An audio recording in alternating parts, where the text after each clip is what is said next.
Hello and good evening, everyone.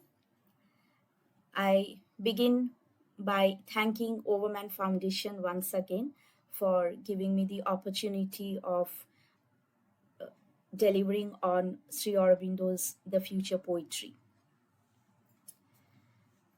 Delight is the soul of existence, beauty, the intense impression, the concentrated form of delight. Sri Aurobindo writes this in The Future Poetry, and this is about the two of the five sons of poetry we have already mentioned. In fact, he considers beauty and delight as a single force, one power, and says that for the poet especially they are one, even if they be separated in the normal vital and mental experience of man. The poet must serve these twin powers before anything else, for this is a greater Godhead than even the Sun of Truth and greater life. Truth and life, as we have seen, are potent and necessary things in poetic creation, but alone they do not bring perfection or immortality. The soul of delight and beauty must take possession of the truth vision and make the breath of life immortal. Sri Aurobindo explains the need and power of beauty and delight by the Vedic image of the moon god Soma. Soma in Vedic usage referred to some kind of intoxicating drink which could heal and energize. It refers also to the moon itself, which is said to harbor the divine nectar. So, in all references, Soma is associated with life, energy, immortality. Sri Aurobindo says the essence of the Soma is the sacred wine, the nectar of sweetness, ras, amrit, which makes the gods immortal. In poetic creation, it is this touch of Soma, the slightest touch of beauty and delight, even, which can make it immortal, while without this, the work sinks into oblivion, even if there is behind it the great labor of the thinking mind. Beauty and delight is of the subtlest immortalizing essence and has an unaging youth and an eternal moment. In one of his letters, Sri Aurobindo had written, and I quote, "Art is discovery and revelation of beauty. In the yogin's vision of universal beauty, all becomes beautiful." Unquote. But there is always an aesthetic demand for beauty and delight, and this is among the first and basic needs for poetic creation. That instinct for this power was palpably felt and reflected in the poetry of the past great ages, in the supreme creations of those poets. Unfortunately, this is almost lost to us now.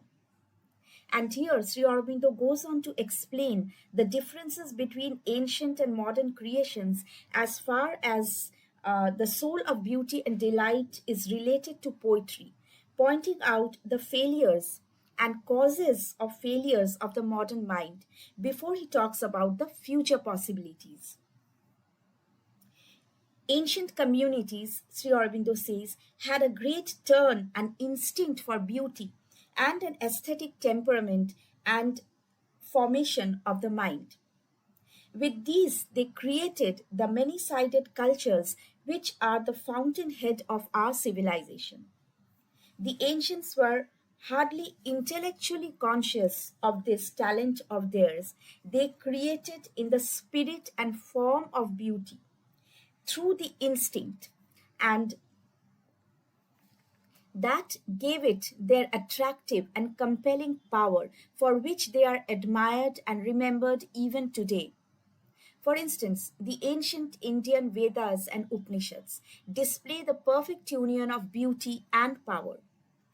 And here we cannot divorce the philosophical religious from the instinct of delight and beauty and aesthetic sense. The poetry of the Vedas and Upanishads are words of truth which come out spontaneously as a word of beauty. Sri Aurobindo says about these revelatory words that they are utterances of that universal spirit who is described as the eater of the honey of sweetness, Madhvadam Purusham. And it is in this that the ancient poets discovered the truth about all existence, that all derives from and lives by the bliss of the eternal spirit in the power of a universal delight. As the Taittiriya Upanishad says, for who could live or breathe if there were not this delight of existence as the ether in which we dwell? From delight, all these beings are born. By delight, they exist and grow. To delight, they return. In ancient India, poetry revealed the meaning of life, man, universe, and through its vision and joy, it became creative of the life of a whole race. It creatively revealed the soul, the gods to the people, and their creative principle was delight, what we call anand. Today, much of that power and beauty and anand we have lost because of the pettier use of this art, Sri Aurobindo says. Whereas the sublime poetry of the Vedas and Upanishads were inspired visions which revealed the Godheads, the joy and power of life and truth and immortality. And we can say ancient India was sustained on this. The poetry got into the very blood and mind and life of the race. Poetry of the Vedic Upanishadic type was the fountainhead of that spirituality which has been the distinguishing mark of Indian mind and its cultural motive. Even the great epics, the Mahabharata and Ramayana, have helped in the formation of the spiritual, ethical, and aesthetic ideals in their own way, revealing the meaning of life through grandiose characters and their actions, and in forms of noble beauty have displayed the powers and dangers of the human soul. In classical Sanskrit writers, beauty was reflected in its richest colors and sensuous passion. Not only the religious, philosophical, and heroical poetry, but later on, devotional poetry of, say, the Vaishnavas, the Shaivas, the Shaktas, also became a powerful influence in molding the life of the nation and helped shape the temperament and soul type of Indians. So let us listen to some of our devotional poets, devotees of Krishna or Kali. Here are some beautiful lines from the great Kali devotee Ram Prasad, who says, in this world, he gets the highest bliss who knows the blissful divine mother. He goes not on pilgrimage to holy places and hears nothing but Kali's glory. He who has made Kali's blessed feet his only goal easily forgets worldly pleasures. He will cross the sea of birth and death. Now listen to another devotional, uh, some devotional lines of poetry by another poet, Chandidas, who claims for himself the love of Krishna. This is from the love songs of Chandidas. And he says, I can never leave my treasure, my Shyam. His beauty and charm have eaten my heart. Forever I am conscious, awake day and night.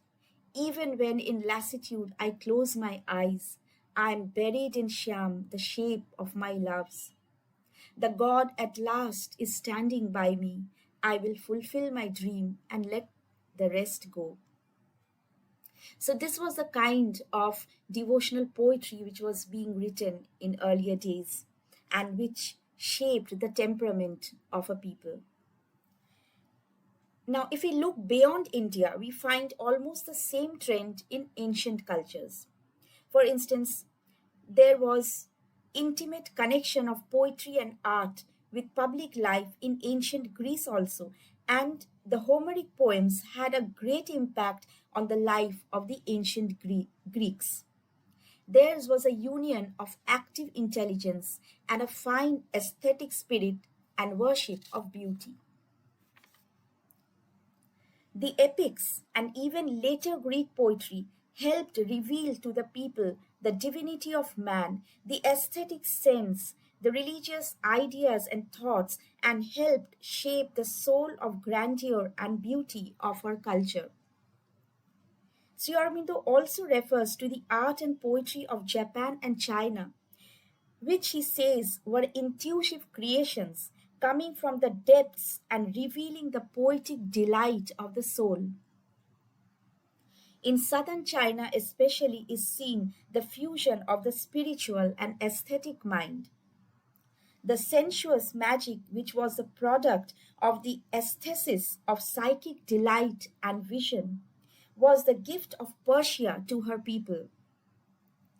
In the poetry of the Celtic nations also, we find the fusion of the subtle psychic and imaginative beauty. In ancient cultures, there was a spontaneous worship of beauty, a spontaneous satisfaction in it as something divine. Later on, in a derivative culture, these kinds of spontaneous fusion are no more seen because the sense of beauty and delight are got with a certain effort and not spontaneously, and they come alloyed with other heavier elements which sometimes clog and prevent the sheerness of aesthetic perception. A kind of barbaric strain becomes visible in the temperament of the derivative culture, which, though rudely worships the power and energy of life, yet neglects the miraculous fusion of delight and beauty. The ethical or Puritan strain likewise does not make much of beauty and delight, bypassing it many a time, and the scholastic and scientific mind too is not at home with vision and aesthesis, though diligently it pursues the truth. Whereas in ancient times, poetry was a creative power, a spiritual agent, shaping the life and culture of a people. In later times, it was put at the service of aesthetic pleasure. So it does not have the same wide, powerful effect, evidently, and does not have the same high conscience of its function either, like olden days. Poetry, when leans too much on the externalities or superficialities of life, cannot create life from within, loses much of the power of vision of the soul and the deeper sense of delight and beauty.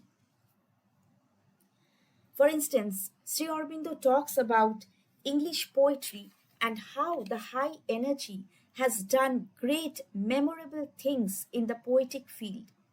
The English poets portrayed life with charm and power, and the actions and passions of man displayed nobility and grandeur of vision in their works, and also included the spiritual strain at times.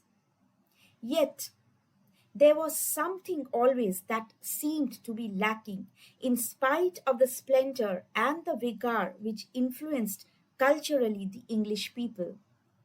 There was something lacking because of which this poetry could not yield a most central power or be the great direct force and influence on the life of the people. And not only England, Sri Aurobindo says this is what happened with almost all of later European literature. In fact, the modern mind, though richly inherited from the past, is divided and complex. It attempts to get back at oneness, gathering together the different strands of its many experiences. But the problem is, it cannot arrive at the right meeting place or the right and perfect method. Actually, we moderns are fallen into the trap of a mechanical, materialistic, and utilitarian civilization, which almost spells the bane of poetry and its high spirits. The modern mind attempts to shake off the dullest side of this influence with a self righteousness in the hideous, the vulgar, and the ignoble, says Sri Aurobindo. Modern intelligence poses an obstacle in the path of recovery of the old aesthetic sense and perception of the deep soul of poetic beauty and delight. So, there are failures on many fronts. There is, first of all, glaring disharmony between our inner selves and outer experience, because of which we cannot be in happy possession of self or life. We cannot experience life in a deep, satisfied way. This is so very true of our postmodern life. We are laboring under the feverish restlessness, without home, without repose, without the delight of experiencing God and man and nature. And as the modern poet regretted, there's no time to stand and stare. We have lost touch with our deepest self and can concentrate only upon the stress of outer circumstances of life. We perhaps have lost all confidence and belief in truth, delight, and beauty, which had once inspired the greatest poets and sages.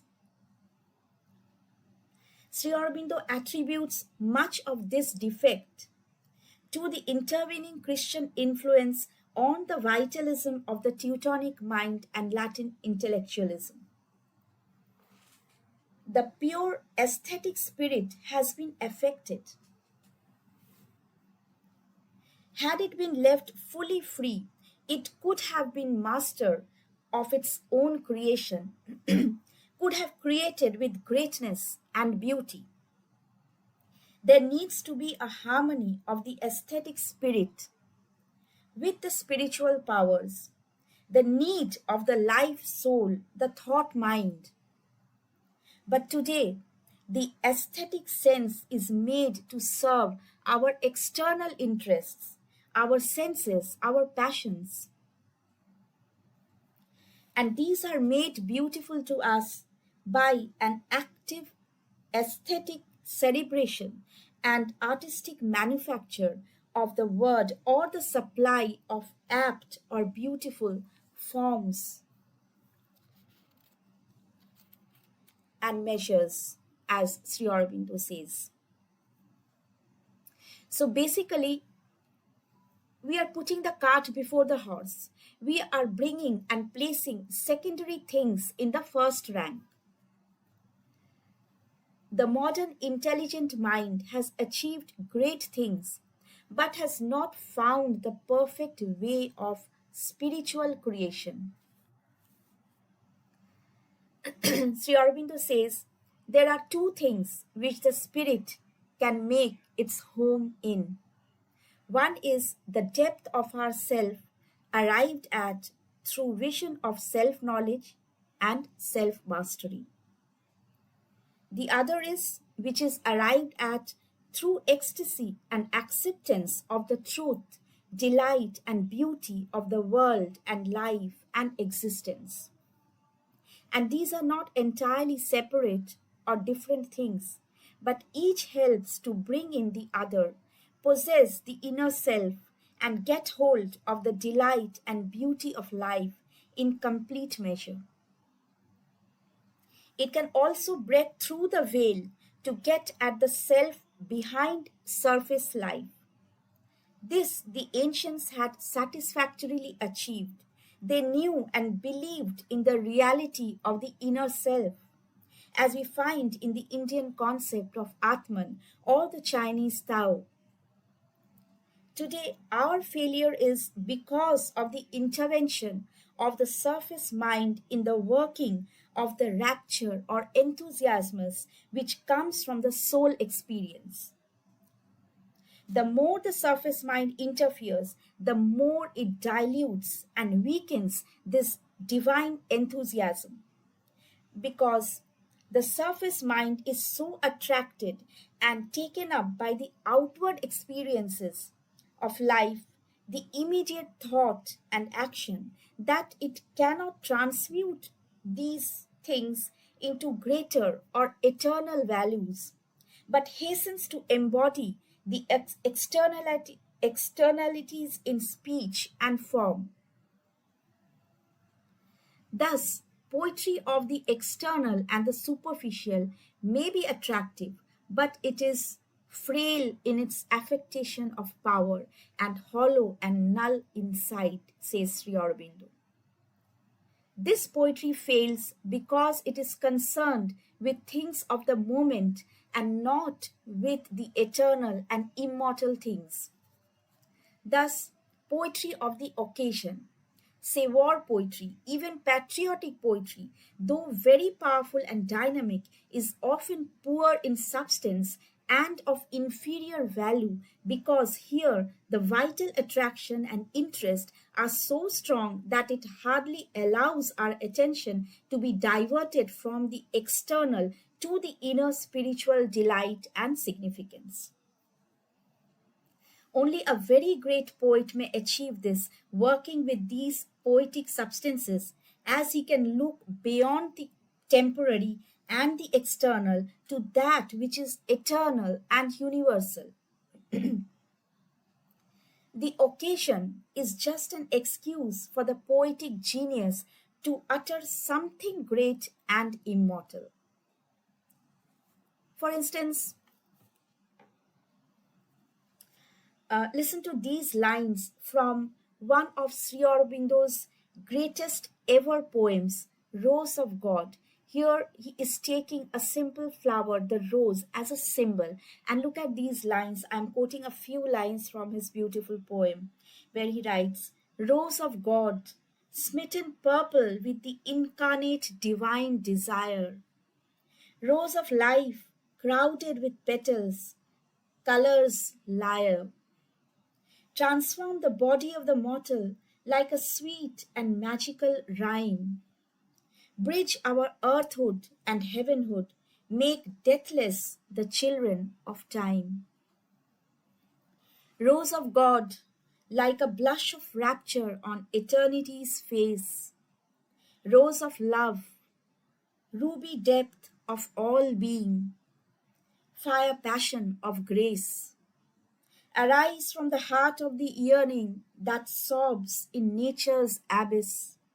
Make earth the home of the wonderful, and life beatitude's kiss. So, this is what the genius poetic mind can do. Similarly, drama of mere action and passion fails to satisfy us. It fades into a lifeless mask after a certain time. What abides is the drama of the soul, which deals with the eternal elements, the soul's essential aesthesis, and expresses the spirit's delight of creation. In the same way, philosophical and religious poetry fail when they cannot draw the distinction between the temporary and the eternal. Here, the interest is of the surface religious ideas and feelings. Poetry is mainly an intellectual activity, and the abiding spiritual emotion and experience are wanting. So, this kind of poetry fails. Sri Aurobindo says, the mental and vital interest, the pleasure and pain of life, these are not the source of poetic delight and beauty. They can be transmuted into the deeper, subtler, eternal element only by a spiritual experience which can sink into the soul. Passions and emotions can transform into spiritual substance only when they are spiritualized in the deeper sources and purified. Life values can become truly poetic only when they are heightened into soul values. That is perhaps the meaning of the Greek Mnemosyne, the mother of the muses, the goddess of memory. She is the power of inspiration too, and she is also said to have created and invented words. But being a goddess of absolute memory, she is symbolic of the eternal. The poetic delight and beauty is born of a deeper rapture, Sri Aurobindo says, not of the surface mind's enjoyment. So let us see from Sri Aurobindo himself how passions transform into spiritual experience, how everything becomes divine. So I'm quoting a few lines from his poem, one of his poems, where he says, and this is an experience he talks about, he writes about. He says, into an ecstasy of vision caught, each natural object is of thee a part, a rapture symbol from thy substance wrought, a poem shaped in beauty's living heart. So the true poet, the seer poet, creates great things only when he lives in the depths of his soul and does not get carried away by the surface call of the mind. Sri Aurobindo says, behind all experience is a profound intrinsic delight and beauty which reveals the truth, power, delight of being, and our experience of it is a universal Anand. This Anand is a source of poetic delight and beauty. It comes from a supreme aesthesis which is impersonal, does not depend on the personal reactions of the mind. That is why even the ugly and the painful and the terrible can be transmuted into forms of poetic beauty, when the poet can seize upon the impersonal spirit of joy in all kinds of experience. In one of his letters, Sri Aurobindo had written, there are two aspects of beauty. One is the essential beauty itself, and there is the form the beauty takes. Each individual consciousness tries to seize the beauty expressed in a form. Beauty is the way in which the physical expresses the divine. Beyond manifestation, beauty loses itself in Anand. This is what Sri Aurobindo had written in one of his letters. Spiritual experience makes us see universal beauty, the original bliss of existence everywhere. And when we can see with the inner eye, when we can see beyond what the mind can see, all becomes beautiful. And we know that beauty is a form of expression of the universal Anand. In another one of his letters, Sri Aurobindo had mentioned about two kinds of beauty. Universal beauty, which can be seen by the inner eye. The individual consciousness responds to it according to its own mental, vital, and physical reactions. Then there is aesthetic beauty, which depends on a particular standard of harmony and differs in different races and ages. The subject of a poet's work is all that he can experience of the infinite life and infinite truth of God and nature. So, all of this that he can pour into speech, all that he can express of the soul's universal delight and eternal beauty, is what he brings out from his subject. And this is the poet's task, to reveal the infinite, to help mankind towards its greater fullness in the soul of man. But we cannot confuse the sources of poetic delight and beauty with the superficial experiences of pain and pleasure. That is a great error. The divine delight, the anand, is not the pleasure of a mood or the indulgence of the sense in the attraction of a form, but it is the permanent, eternal delight which is the essence of the spirit. It is universal, but it's not that we can take just about anything from life and dip it in the color of the imagination and dress it in vivid word and image to achieve poetic effect. Minor poetic faculty and lesser artistic minds are sometimes guided by this theory. To the superficial things, the mind naturally responds, and we expect the poet to present these well garbed in the beauty of word and with an attractive rhythm. The poet, Sri Aurobindo says, is one with a double personality. There is the normal man, like any of us, who lives a normal life, feels, acts, thinks like others. And there is also in him the seer of things, the supernormal man, whose super soul is in touch with the eternal fountain of joy and beauty. The poet creates from this source, and so he can transfigure and transmute all kinds of life's experience into some form of the Anand. Sometimes this greater power is subjected to the demands of the superficial mental experience, and then the poet takes refuge in the external charm and beauty of word and form to represent the externalities of life. But the task of the poetic genius is greater than this. He must effect a spiritual transmutation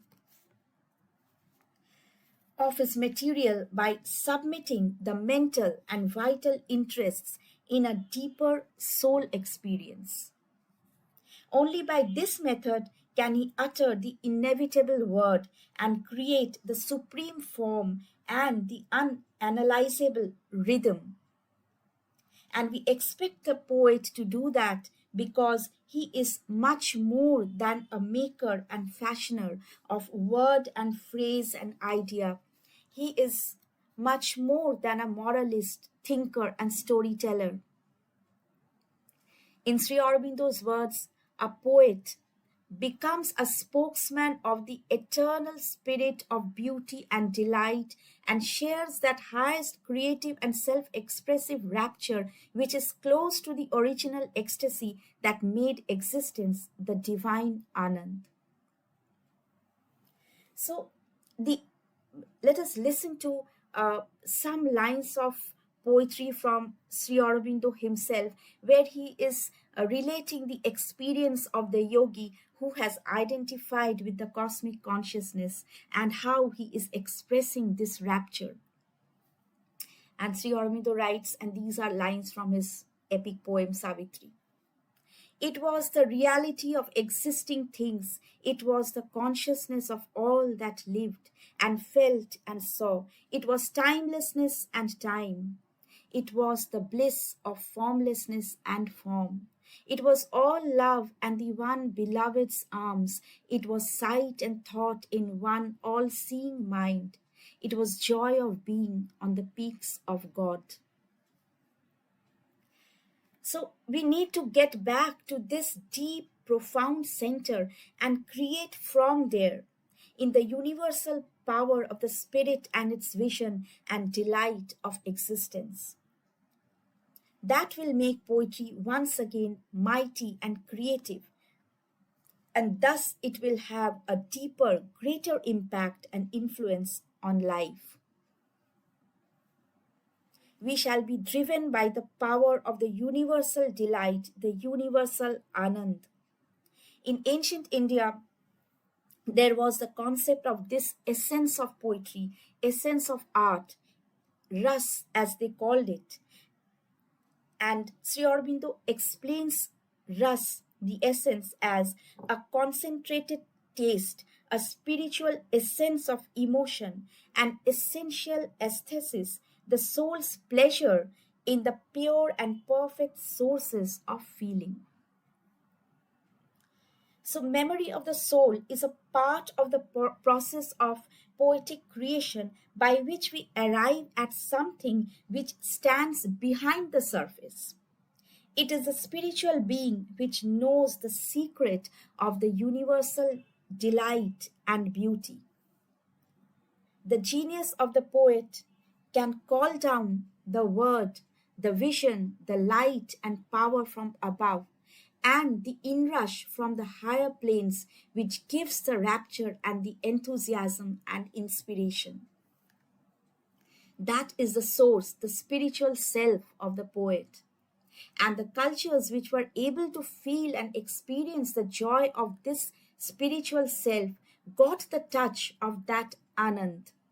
And this Anand was a secret of instinct for beauty.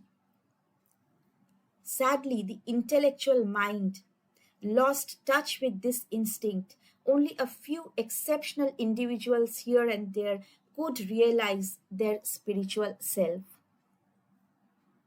But Sri Aurobindo says this once widespread aesthetic instinct must be recovered and recognized once more as a part of human perfection.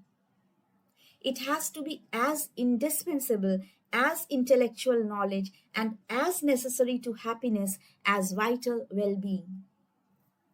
This Anand, which is the soul of poetic beauty, works on different levels, and the more it gets inward and upward to the more occult powers of its revelation, the more richly and strongly it emerges. The soul of delight takes up the ordinary, the physical, the commonplace, and turns them into things of beauty, changes them in the beauty of thought, embodying new values of soul and nature and existence.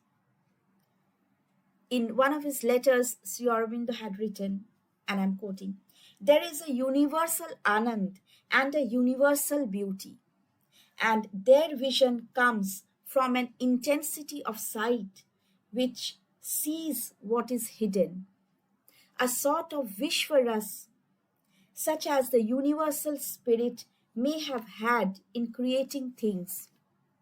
To this intensity of sight, an ugly thing becomes beautiful by its fitness for expressing the ras which it embodies. An artist can create form of aesthetic power, intensity, revelatory force out of the ugly, repellent thing." Unquote. And Sri Aurobindo gives the example of the great poet Shakespeare and how he turned an ugly, evil deed like Duncan's murder into a great artistic masterpiece in his famous play Macbeth. So I'm just quoting a few lines from Macbeth's speech where he has, in murdering Duncan, murdered his own self, his own consciousness, and see the restlessness that is expressed in these words when Macbeth says, "Sleep no more. Macbeth does murder sleep, the innocent sleep. Sleep that knits up the ravelled sleeve of care, the death of each day's life, sore labor's bath, balm of hurt minds, great nature's second course, chief nourisher in life's feast." But to Macbeth, this sleep comes no more. So, this is how artistically he has made an evil deed great in terms of poetry. And when the intuitive mind of the poet gets out into full play in a higher power than the intellectual, then he gets nearer to the most potent sources of universal and eternal delight and beauty, nearer to its full and wide seeing and its all embracing rapture. And to continue in Sri Aurobindo's words, this inner mind is the first native power of the self and spirit. And the very life and aesthesis of the spirit in its creation is a life of self experiencing spiritual delight and luminous anand. Unquote. Today, living with superficial pleasures and externalities of life, we are actually become weary of these external things, surface things. We need our poet who can give us the poetry of the joy of the self, show us the deeper beauty and delight of existence. We are almost tired of the stereotyped, monotonous, intellectual, cultured poetry which touches the surface strings of mind. Today, the human mind is opening to largeness of vision, of the greatness of worlds, the wonder of life, the mystery of the universe. And the poet must find his inspiration in this, and the more he seeks the deepest fountains of poetic delight and beauty, the more powerfully creative will be his poetry and benefit the greater life of the race. In the future poetry, Sri Aurobindo writes, a poetry of this spiritual anand, making all existence luminous and wonderful and beautiful to us, may be one of the gifts of the future. It is that of which we stand in need and of which there is some promise in the highest strains that we have now begun to hear.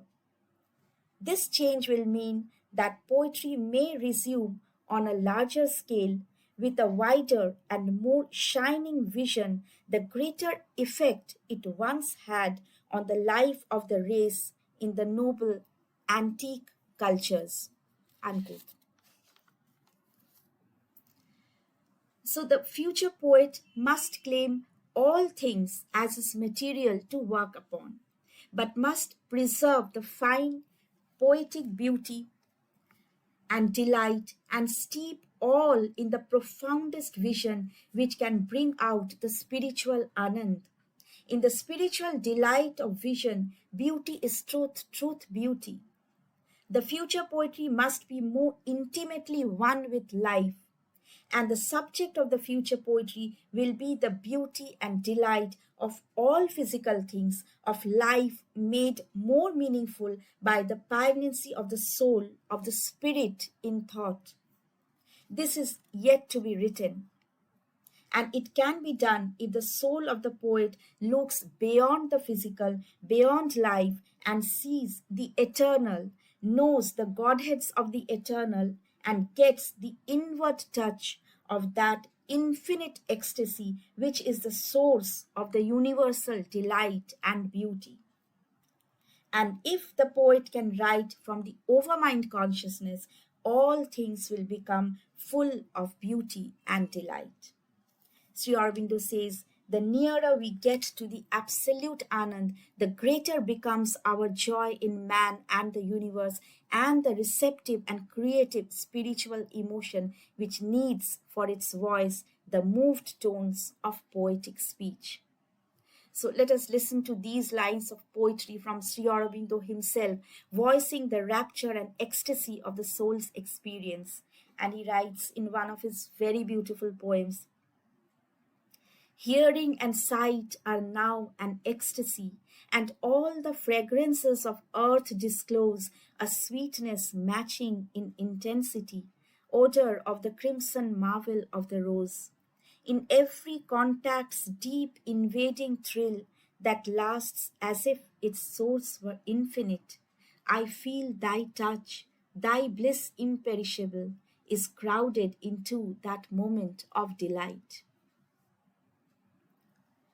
So, delight and beauty are two great powers of poetry, two sons of poetic truth. And Sri Aurobindo says, and I'm quoting these beautiful lines from the future poetry here, where he's writing, the day when we get back to the ancient worship of delight and beauty will be our day of salvation. For without these things, there can be neither an assured nobility and sweetness in poetry and art, nor a satisfied dignity and fullness of life, nor a harmonious perfection of the spirit. So we must wait for our future poets to give us these.